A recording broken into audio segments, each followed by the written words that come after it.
కంటి అద్దాల నుండి శాశ్వత విముక్తి పొందండి. లాసిక్ సర్జరీ 14,000 మాత్రమే. వివరాలకు సంప్రదించండి. ఏం మాట్లాడతారు? కేసీఆర్ అంటే సిబిఐ కేసు అంటారు. మా నాన్న పరువు పోతే నాకా బాధ, మీకా? మీకు పైసలు కావాలి కదా, మీకు పేరుతోనేం పని? ఇంకా కూడా ఈ విషయాలు అర్థం చేసుకోకుండా, ఇంకా కూడా ఇటువంటి వ్యక్తుల్ని దూరం పెట్టుకోకుండా ఉంటే ఇక కేసీఆర్ గారి మీద సిబిఐ కేసు వేసేటటువంటి స్థాయికి వచ్చినాక ఏం పార్టీ ఉంటేంది పోతుంది. బీఆర్ఎస్ పార్టీ నాయకులు నన్ను తిట్టుకున్నా సరే, లోకల్ బాడీ ఎన్నికలలో నాకు నష్టం జరుగుతుంది అనుకున్నా సరే, మా నాన్న మీద సిబిఐ ఎంక్వైరీ పడ్డాక ఏముంది, తొక్కల ఎలక్షన్ ఒకటి గెలుస్తారు, ఒకటి ఓడిపోతారు. అసలు ఓడిపోయే పరిస్థితి ఎట్లా వచ్చింది? ఇటువంటి దుర్మార్గుల వల్ల కాదా వచ్చింది? ఆలోచన చేసుకోవాలి కదా. ఓ అంటే నా దగ్గర పైసలు ఉన్నాయి, టీవీలు ఉన్నాయి, సోషల్ మీడియాలు ఉన్నాయి, ఏటు పడితే అటు మాట్లాడతామంటే తోలు తీస్తాం చెప్తున్నా నేను. గీత గీసుకుంటాం బిడ్డ. మీరు ఒక్క కమెంట్ పెడితే మేము 10 చేస్తాం. ఏది పడితే అది మాట్లాడచ్చు సోషల్ మీడియాలో అనుకుంటూ చూసుకుంటూ ఊరుకుంటున్నా.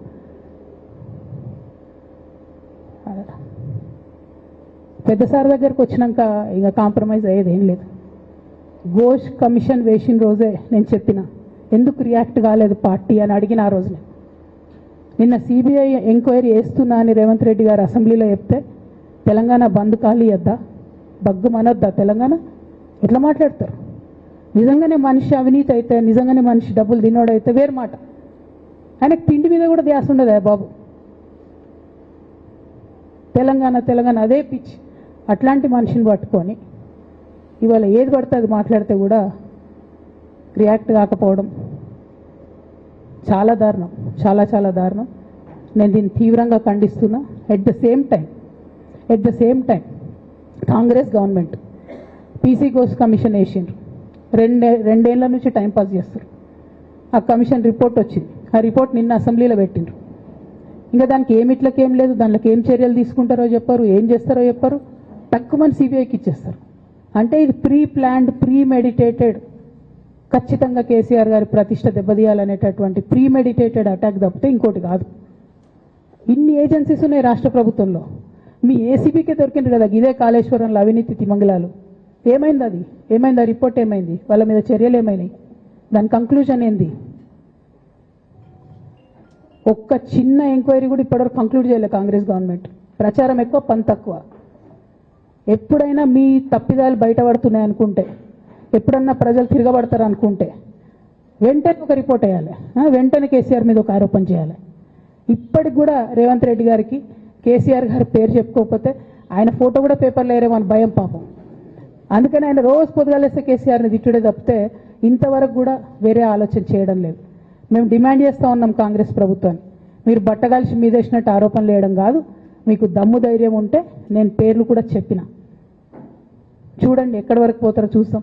మీకు అండర్స్టాండింగ్ లేకపోతే మీకు అండర్స్టాండింగ్ పెట్టుకొని కేసీఆర్ గారిని టార్గెట్ చేయడం ఇది పొలిటికల్గా కరెక్ట్ కాదు.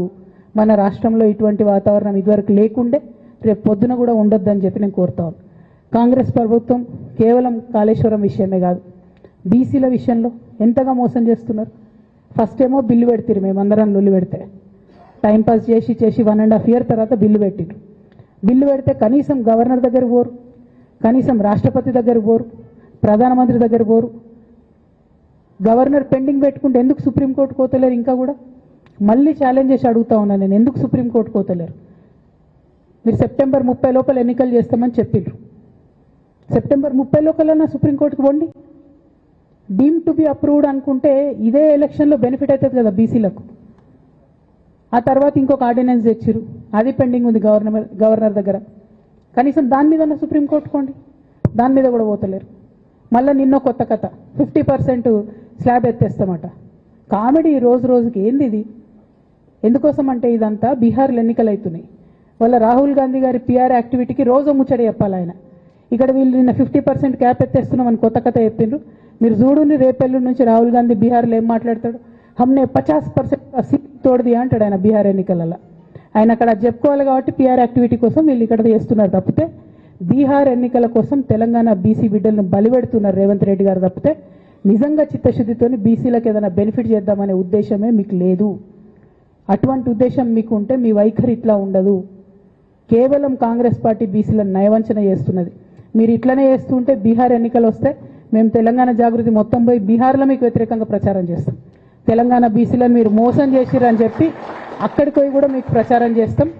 మీ యొక్క బండారం కూడా బయట పెడతామని ఈ సందర్భంగా నేను తెలియజేస్తా ఉన్నా. బీసీల విషయమైనా కాళేశ్వరం విషయమైనా చిత్తశుద్ధి లేనటువంటి కాంగ్రెస్ పార్టీని ఖచ్చితంగా మీ వైఖరిని ఎండగడతామని చెప్పి తెలియజేస్తూ, సిబిఐ ఎంక్వైరీ చేసుకున్నా మీరు ఏ ఎంక్వైరీ చేసుకున్నా కేసీఆర్ గారు మాత్రం కడిగిన ముత్యంలాగా బయటకు వస్తారని మళ్ళొకసారి తెలియజేసుకుంటూ మీ అందరి దగ్గర కూడా నేను సెలవు తీసుకుంటా ఉన్నాను. Thank you. జై తెలంగాణ, జై జాగృతి, జై కేసీఆర్. సుమన్ టీవీలో మీ పర్సనల్ అండ్ బిజినెస్ ప్రమోషన్స్ కోసం కింది నెంబర్కి కాంటాక్ట్ చేయండి. డ్రగ్స్, గంజాయి లాంటి చెడు వ్యసనాలకు దూరంగా ఉండండి. తాత్కాలిక ఆనందం కోసం జీవితాలని నాశనం చేసుకోవద్దు. డ్రగ్స్ విక్రయాలు, దందాలు నిర్వహిస్తే 1800599696 టోల్ ఫ్రీ నంబర్ కి కాల్ చేయండి. డ్రగ్స్, గంజాయిని నిర్మూలిద్దాం, భవిష్యత్తును కాపాడదాం.